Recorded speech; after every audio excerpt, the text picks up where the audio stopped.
Hi Ransicle and welcome back to my channel. Today's video I want to dedicate to the best season of the year, summer. My fellow summer enthusiasts, congratulations, we finally arrived.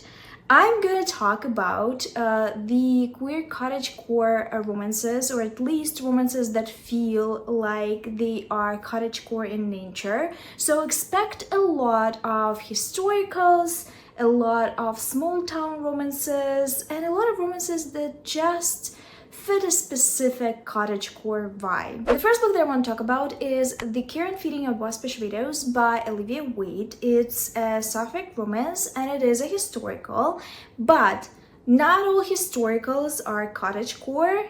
Keep your facts straight, because if it is about the marriage market, the balls, the high society, going to parties, it is not cottagecore make. Cottagecore historicals have to be set in the countryside. They have to be about being in nature and admiring it, foraging mushrooms, playing tag with goose, or whatever else you can come up with, but definitely not the usual historical. This book fits the cottagecore agenda, in my opinion, because it is mostly about these two women developing a romance through letters. And I think letters fit very well with the cottagecore aesthetic. A slower romance in general feels more cottagecore than the busy, active, sprinty nature of, you know, city romances. The story is about two middle-aged women, Agatha and Penelope. One is a widow, the other is married to a sailor who isn't exactly in the marriage for romance. One has a printing business and one is a beekeeper. The printing business has a bee issue.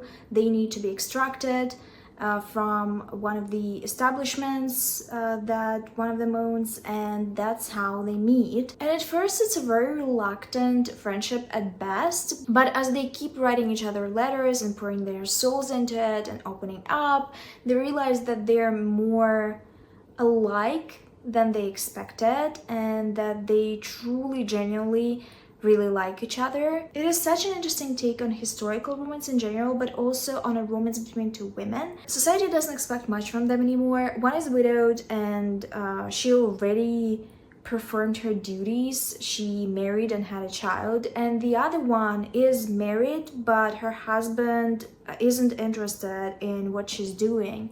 So they already concealed and safe in their bubbles. Society is not going to intervene with what they're doing, so they can explore each other without that pressure. There is a different conflict though. It's not a conflict-free story.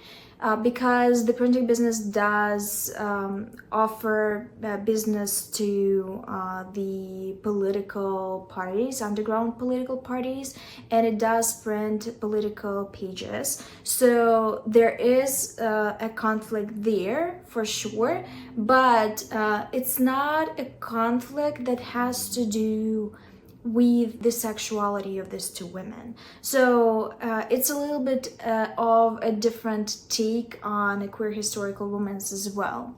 It was a very cozy, very sweet, very slow romance, and I really enjoyed it. It's not my speed usually, but I think because there was an outer conflict, maybe not specifically the conflict that had to do with the relationship itself, I still really enjoyed it. And also, if bees are not cottagecore, then what is cottagecore? The next book that I want to recommend is The Companion by EE Ottoman.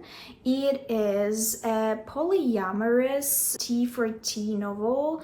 All the characters involved in this trio are trans characters, and it was such an atmospheric and moody but still very cottagecore romance that immediately sparked a desire in me to film this video. It's one of those books that I would read on a rainy summer morning. This is a story about Madeline, who is a New Yorker She's a young woman that wants to make it as a writer, but encounters a lot of setbacks. Basically, the publishers consistently tell her that she's either not going to fit or that they're going to publish her if she's going to sleep with them.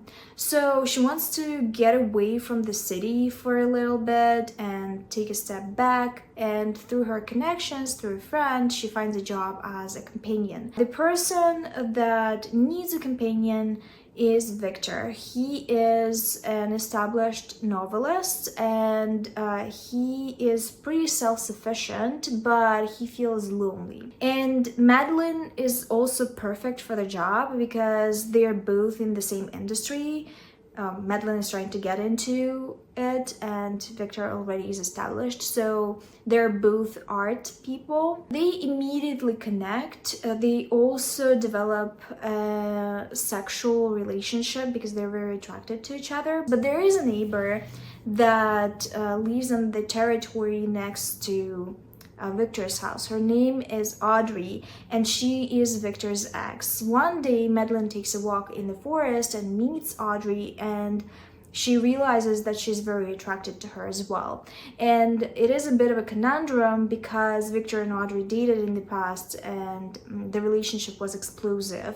So they now are not enemies, but they don't really like each other. And 𝕊𝕆𝕀𝕀𝕀 is not in a committed relationship with Victor, so she wants to explore with Audrey, but she's basically in the middle of them both and doesn't know what to do because they are cat and dog fighting. So the conflict in this book is very mellow. It's basically 𝕊𝕆𝕀𝕀𝕀 trying to figure out how to make this trio work and how to keep all the parties satisfied.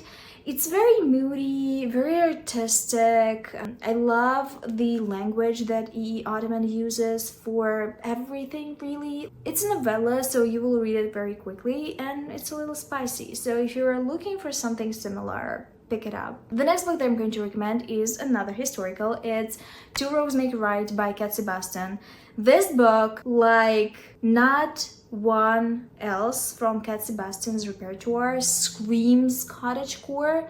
There's another one, but I don't like it as much, so I opted out for this one.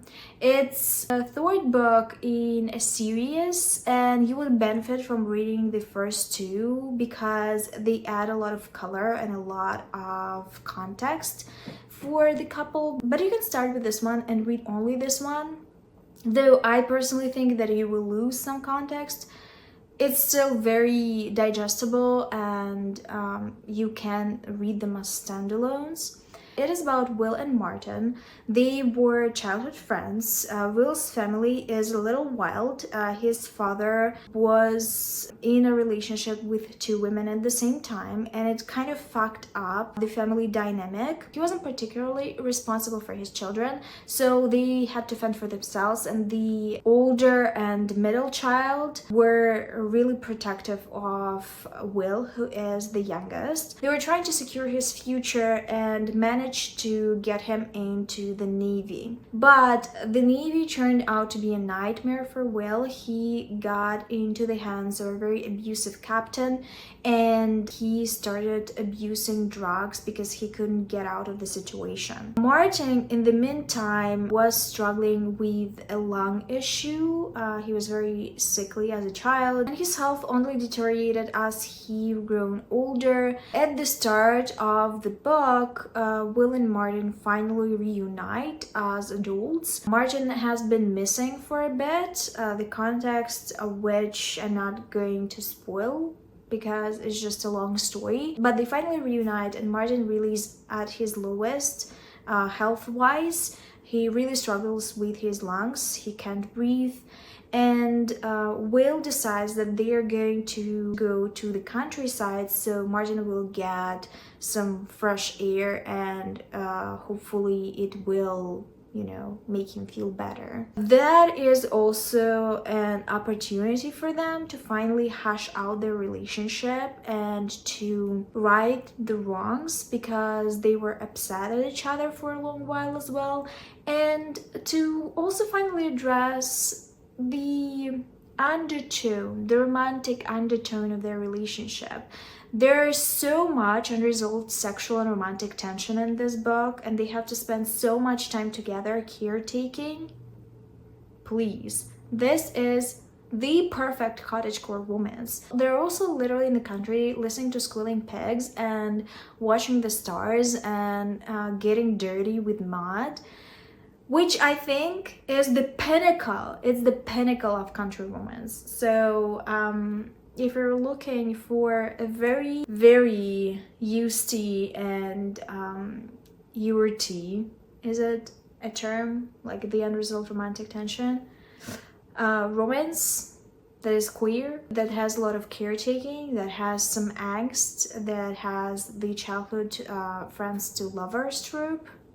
Please look no further. The next book, and one of the only books that is contemporary on this list, is Hideaway by Rachel Lacey. Now, when I read this book first and I reviewed it in my wrap-up, I said that it's nothing special. And I still think it's nothing special, but it's definitely going to satisfy a craving for something specific, and I'm going to explain. Now, this is a small town Suffolk romance. It's contemporary, and it's about Phoebe and Taylor.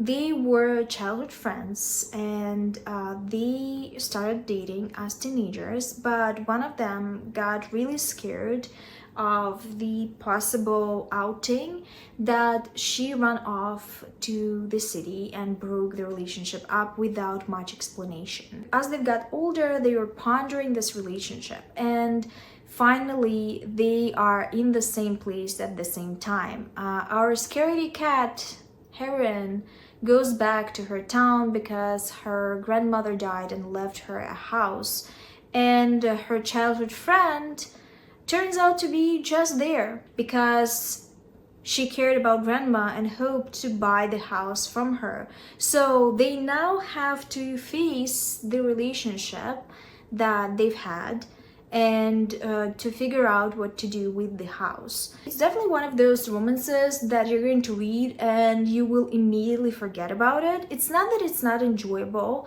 but I think it's gonna be enjoyable for a specific person. If you really love dogs, you live for dogs, you foster dogs, you go to shelters and care about dogs. I personally do not care about dogs at all. I don't really like dogs, so it was kind of not my thing.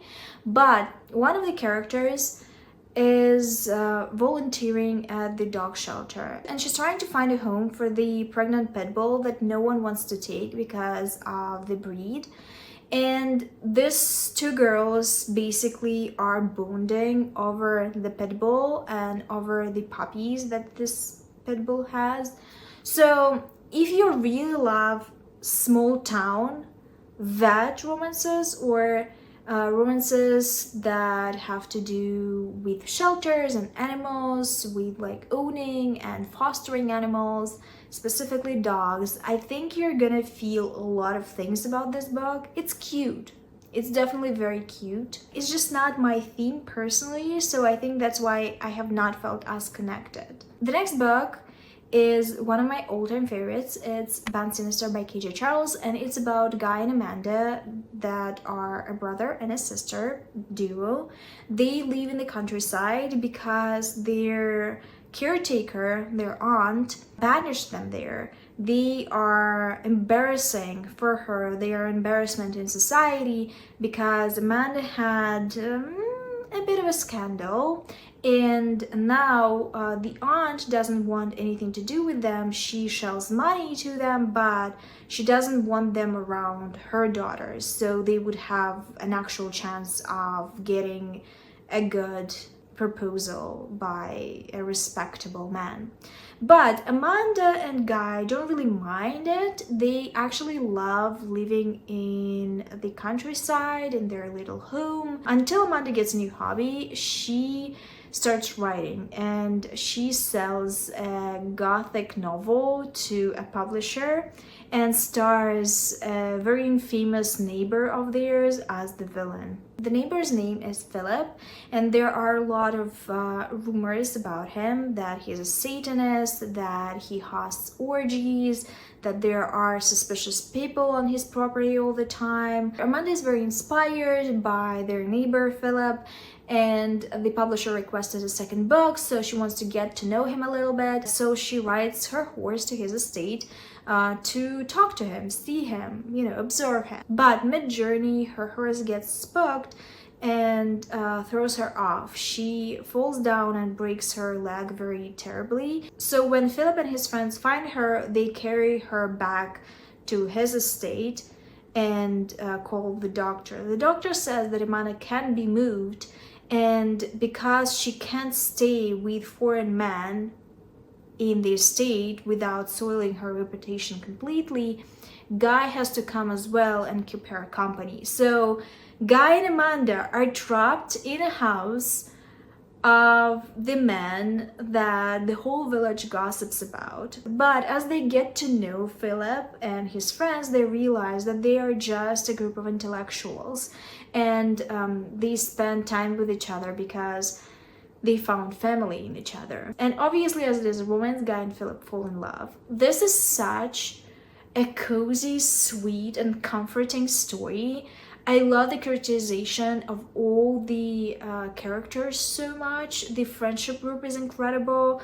It was just such a satisfying read. I loved it. And if you're looking for just a really good historical queer romance, I recommend it, but it's also absolutely and undeniably cottagecore. The next book is Modern English by Rachel Spangler. This also is a contemporary book. It's set in a smaller town in England, and it has such an unusual premise. The story follows Victoria, who is a descendant of aristocracy and who inherited a huge family mansion. To find money for the upkeep, and these kinds of houses are very expensive to upkeep, she rents it out to different businesses, and a film studio wants to make a film on the premises. It's like a historical flick. Because of the difference of how Americans and English people write down dates, they mess up the schedules, and the filming crew comes much earlier than Victoria expected. So she doesn't have a place to stay, and she has to stay with them in the same mansion. And she develops a relationship with the lead actress named Sophia. They have such a fun meet cute. I still vividly remember reading it and cackling because it is really unusual. And I think this book not only has the small town charm, but also the elements of an angsty royal romance, because Victoria has somewhat of a status and she struggles with dating, generally with queer dating, and Sophia as well is an actress who also has to be a little bit secretive about her dating life. So there is a closed/public relationship conflict, and if you enjoy those, I think you're going to enjoy the book. And the last book that I'm going to recommend is Proper English by KJ Charles. This one is also a mystery. It's cozy romance/mystery. If you enjoy cozy mystery, I think you're going to love this one specifically. It's about a woman named Patricia who goes to visit her friend in the countryside to see his new fiance and gets sucked into a mystery murder. It's one of those cozy mysteries where you get a house of suspicious characters that might have killed someone or didn't. We don't know. It's a mystery. They also get stuck in the house. There's drama. We don't really know who to trust. And there's also a subplot of Patricia falling in love with her best friend's new fiance, Fenella. So there's some angsty parts, there's some fun, murdery parts. If you enjoy cozy mysteries, I think you're going to love this because it has all the classic elements of a cozy mystery, but also there's some romance, which makes it a little bit fresh in my opinion. I love when these two connect. I love a mystery with the side of romance or a romance with the side of mystery. Very atmospheric, very fun. I also really loved the romantic element of it. I thought these two ladies had a lot of chemistry as well. So I was really happy with it. If you're looking for a blend of both mystery and romance, pick it up. So these are all the queer romances that I want to recommend as my cottagecore picks. If you have any recommendations for me, leave them in the comments, and also leave an emoji of your heart in your favorite color, or leave some chickens. Do we have emojis that resemble chickens in some way? Figure it out. Thank you for watching this video. I hope you enjoyed it, and I will see you soon with another one, but until then, bye.